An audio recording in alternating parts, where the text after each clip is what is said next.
Sitwasyon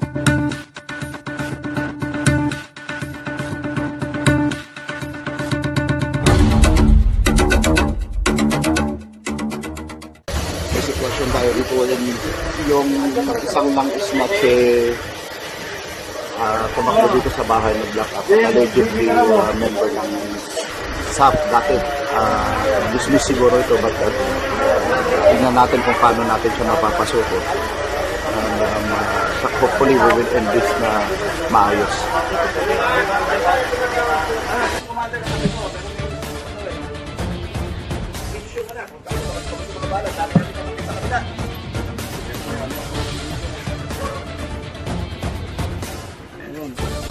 Lumabas na lang at nang wala ng ano pa, kaya pinagkakaguluhan tayo dito, malabasin mo na lang.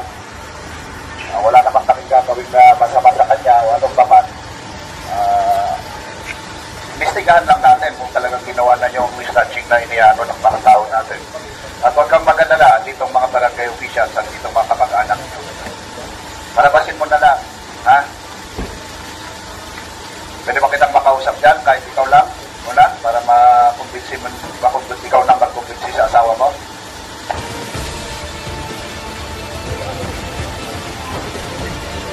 Pare, dati ba ito SAP? Dati SAP daw, teacher ko. Kasama, may ano ka rin dito, may SAP din dito. Galing din SAP, galing din ako ng SAP. Galing din ako ng SAP. Kaya dapat pagkatiwalaan mo kami. Ha? Ay sabi, pagkatiwalaan mo ako, huwag na natin pagpalagay pang sitwasyon. Sumama ka na lang sa akin ng maayos at siguraduhin ko sa'yo na walang mangyayari sa'yo. Hindi ka sasaktan ng mga tao natin, ha? At kasamahan pa din naman namin sa, ano, sa servisyo. Listen, di ba makausap ka para di na maliwanagan yung asawa mo? Huwag kayong matatakot. Huwag matatakot, ano? Huwag matatakot. Walang mangyayaring masama sa iyong asawa. Lieutenant Colonel Biagi, binibigay ko sa iyo ang assurance na hindi ka masasaktan o ano mang mangyayari sa iyo. Ako mismo ang nakikipag-usap sa iyo.